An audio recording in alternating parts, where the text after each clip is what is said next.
under President Trump, evidenced by strong job creation, rising wages, rapid business growth, soaring consumer confidence, and increased manufacturing activity.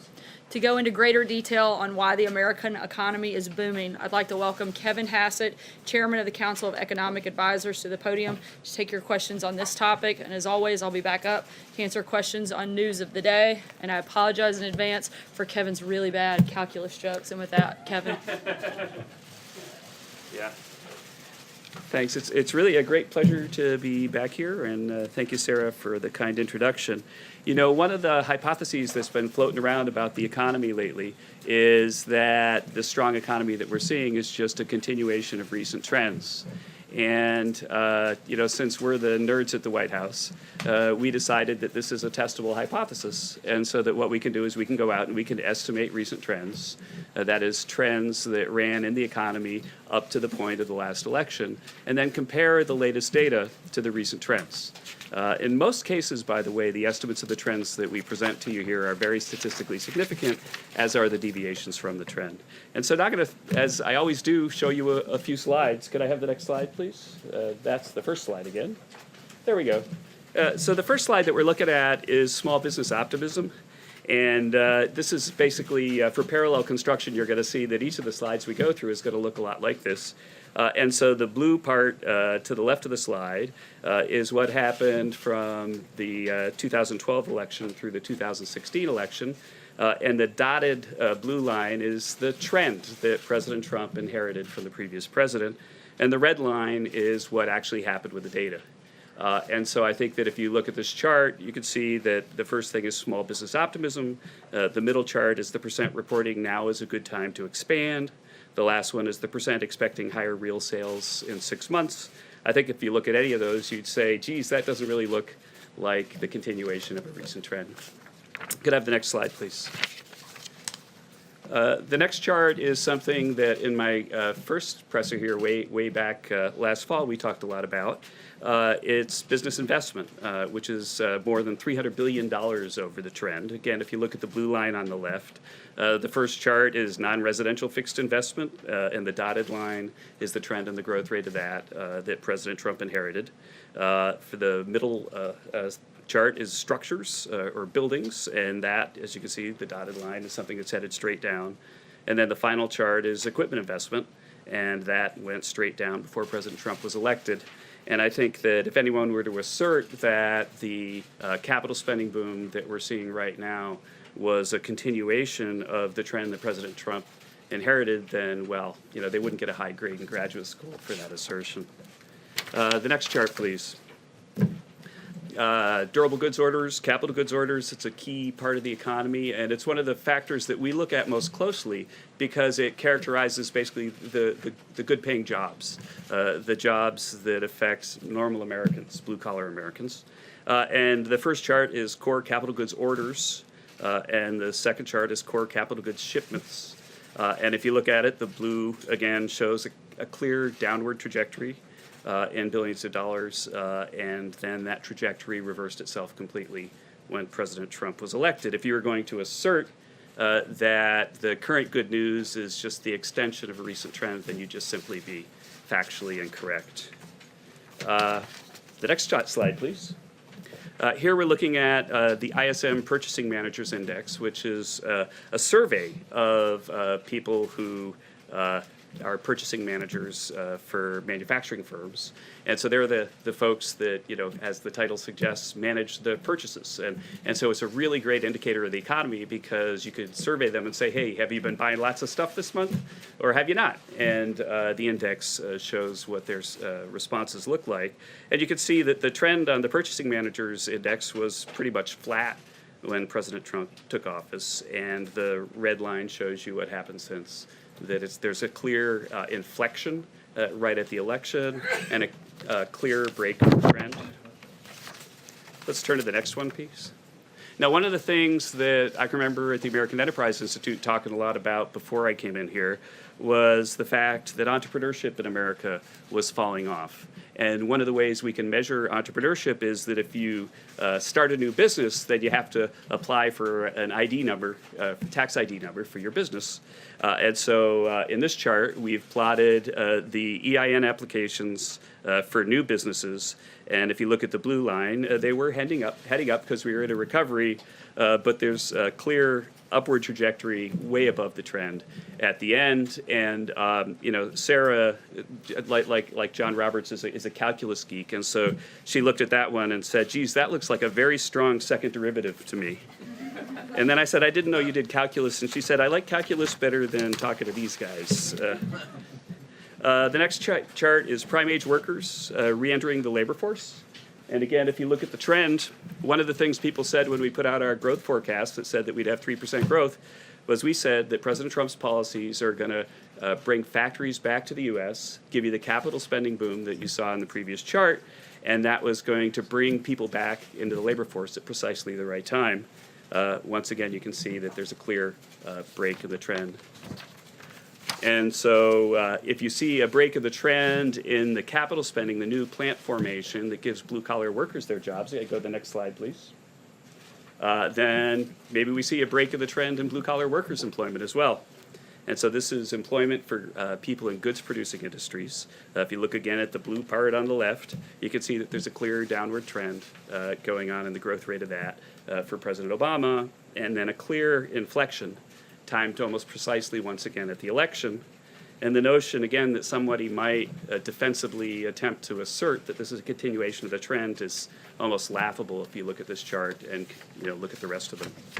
Now, somebody might say, if you're showing a bunch of charts, well, geez, maybe it depends on when you estimate the trend. And I'm sure that if you went back and began your estimate of the trend at the Civil War and then thought about, well, what trend do we get then? Well, then maybe we're not, we get a different answer from what we see. But another way to sort of test whether the data that I just showed you is a fair representation of what a trend looked like when President Trump was elected is just to compare it to what nonpartisan bodies were saying. So I could have a look at my final chart here. I know. Gosh, I heard this sigh of relief when I said final chart. So if you look at the final chart, you'll see that the black line is in June of 2017, what the CBO, a Congressional Budget Office, a nonpartisan agency that has a job really of looking at recent trends and projecting it, what they said would happen to capital spending back in 2017. The blue line is what they said in April 2018, and the red line is what's actually happened. And so I would assert that if you look at the collective body of evidence, the notion that what we're seeing right now is just a continuation of recent trends is not super defensible. And I think that I know that we're in a political time and passions are high, but as geeky economists, one of the things we have to do is think ahead to what historians will think when they look back at this time. And I can promise you that economic historians will 100% accept the fact that there was an inflection at the election of Donald Trump and that a whole bunch of data items started headed north. They will, of course, argue for a long time about why that happened. But my final thought for you is just this, that when they do that, and when you watch people do that in the media going forward with op-eds and so on, that you should watch out for ex post theorizing. As an economist, one of the things I most care about is an ex ante theory, something that happens before, and then let's watch the data and then see if it agrees with the theory. That's how you test a theory. You might recall that I came back here last fall, and I told you that if we had the tax cuts that President Trump advised that that he pursued, if we passed them, then there'd be a boom in capital spending this year. In fact, we provided estimates at the time last fall that said that capital spending this year would go up about 11% because of the tax cuts. So far in the first half of the year, capital spending is up 10%. And so you don't have to really reach far for a theory of what happened. President Trump deregulated the economy. We've talked about how that affects growth. The tax cuts have had exactly the predicted effect on the economy.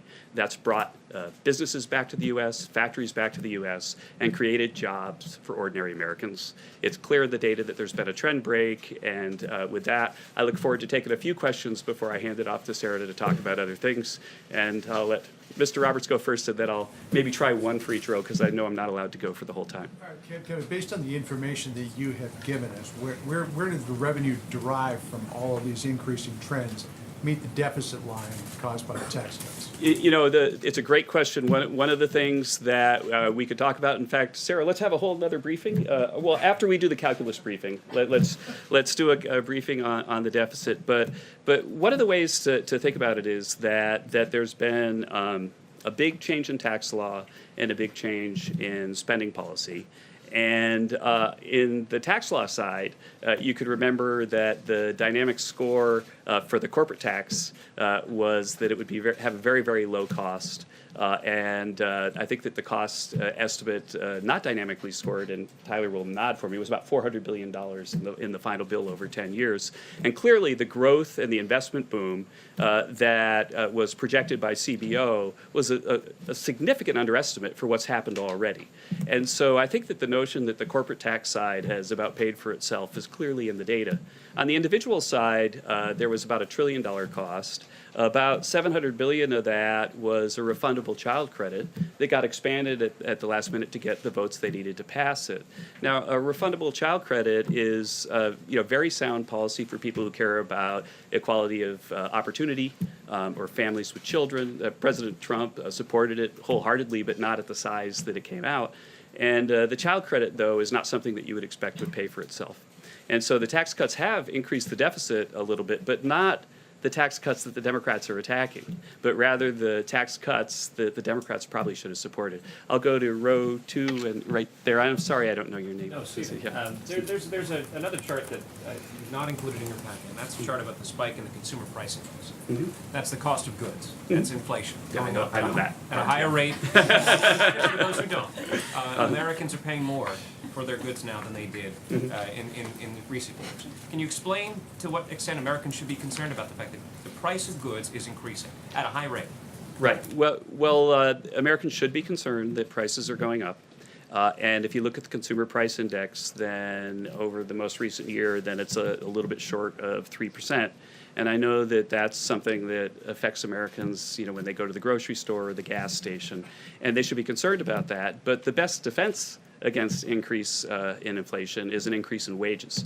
And the CEA put out a report this week that documented that, correctly measured, real after-tax wages are growing about 1.4% this year. So that means that the wage growth that President Trump has helped create with his policies is overpowering the inflation numbers right now.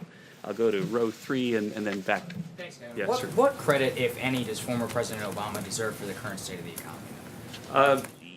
I think that attributing blame or credit to individuals requires that I identify policies and then talk about, well, what effect did this policy or that policy have? And I prefer to give blame or credit to policies than to individuals. I think that President Obama sometimes on the partisan trail gets criticized with numbers that are clearly incorrect because people blame him for the Great Recession, which was there when he started, and it's not fair. If I look specifically at President Obama's policies, there are a whole bunch of policies that I think were very negative for growth. I think the Affordable Care Act lifted marginal tax rates on individual workers, so much so that the CBO even said that it would have a negative effect on growth. He increased marginal tax rates on small businesses, and that's why small business creation wasn't so high. And so I could look at a lot of policies, and we could talk about them one by one and say, did they help or hurt growth? I think he also advocated policies that he said would help growth that clearly did not. And really, I kind of wonder about what was going on in the heads of the economists that told them they would, like cash for clunkers and so on, that really didn't have much effect at all. But to say he destroyed the economy or something like that, that's not what the CEA chair should be doing. And I'll go back another row. Two questions for you. Can I take them separately? You mind? Yeah, I will. First one, Yeah, sure. just playing off of this question here. But yeah, go separately because I'll forget the first one when you Exactly, finish the it's easier second. that way. Yeah. Thank you. You're coming out, obviously, talking about the economic numbers in our first briefing here in nearly 3 weeks. It seems like it might be time to President Obama's speeches on Friday and Saturday, in which he talked about the economy and some of these very issues. Is that why you're here today, or is that just a coincidence? Thank you for asking that, actually, because Sarah can tell you that I've been pushing her to let me show these slides for quite a while.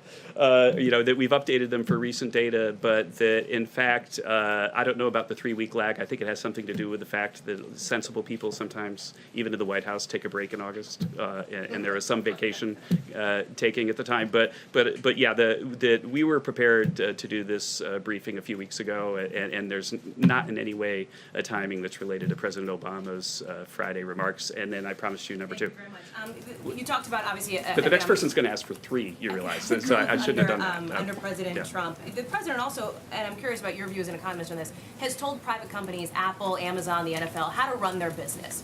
Do you believe that's appropriate for a president to do? Do you believe that stimulates economic growth for a president to be dictating how private companies run their stuff? Well, the president has strong opinions about everything. I think that we wouldn't have had all the policy success that we've had if he hadn't been such a strong advocate for the things that we've seen.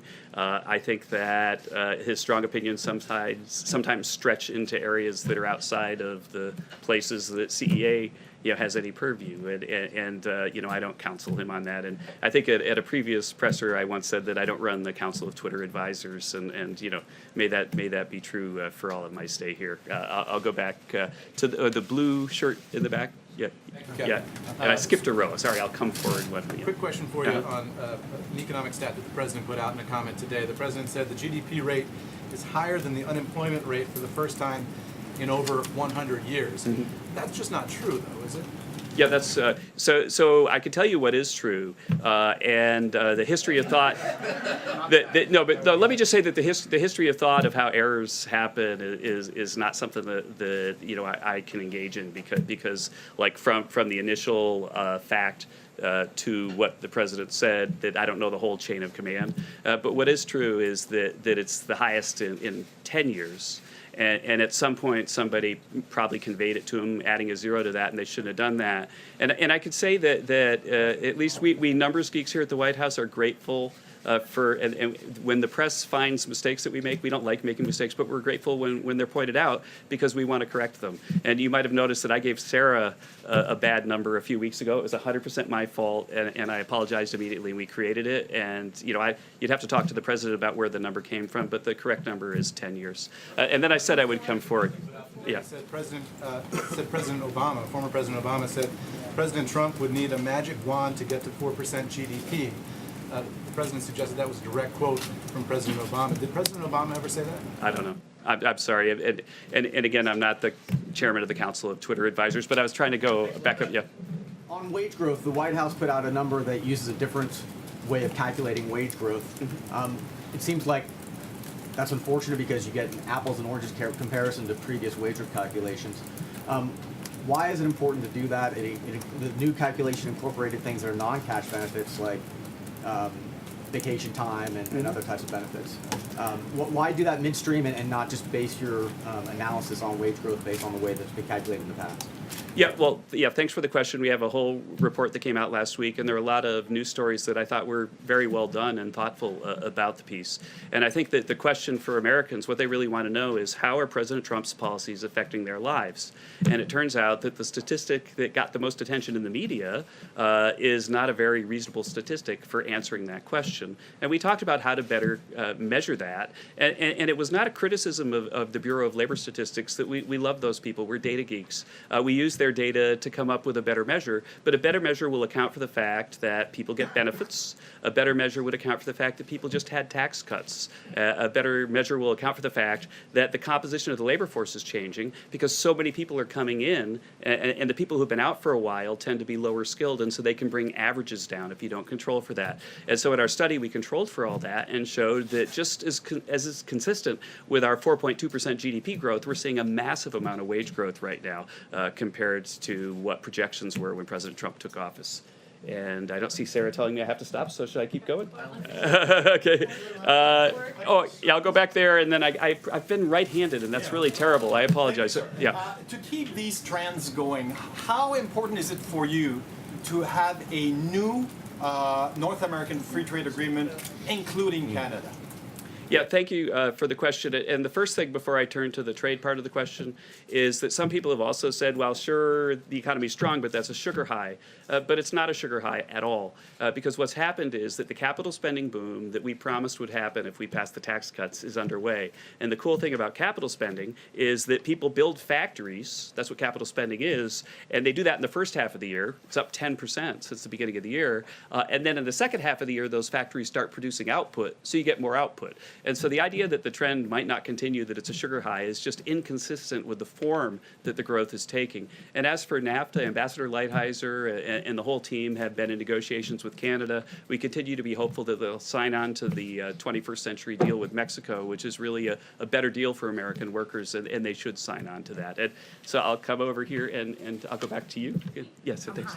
Hi, Denise with PBS NewsHour. I have a question about income inequality. Mm-hmm. Can you talk a little bit about whether or not you've seen income inequality shrink? And are you at all concerned about whether or not people that are just poor, not just people that are in the economy, but actual poor people that are living beyond the poverty line, below the poverty line, are they being improved by this economy? Yeah, they certainly are. Certainly, think about it.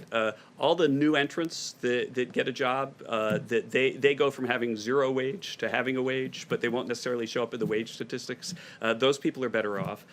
And there are a number of other ways that people are better off, too, because of the growth in the economy, but also because of policies that have given resources to families that are needy.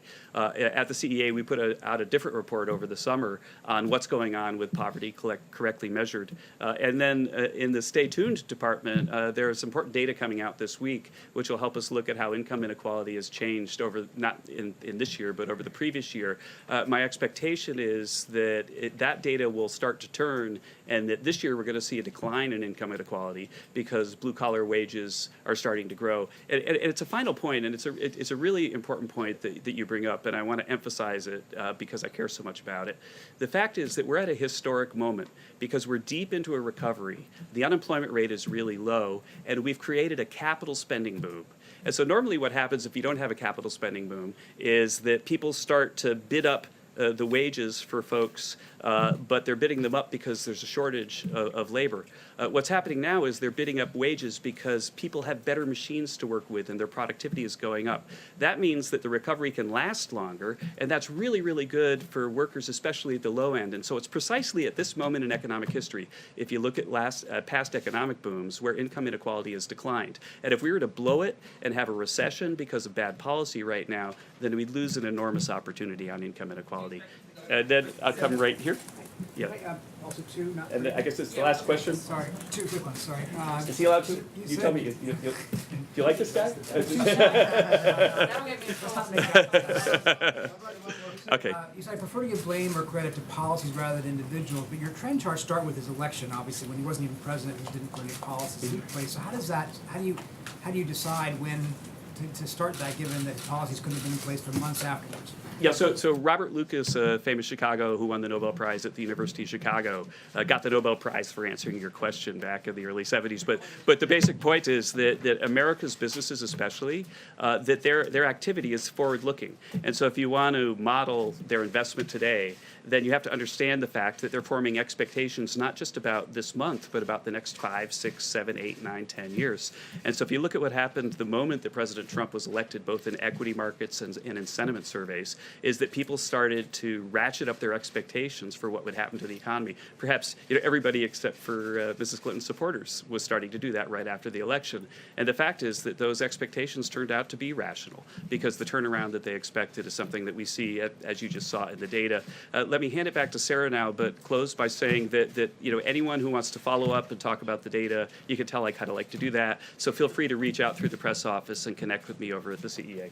Thank you so much. Thanks so much, Kevin.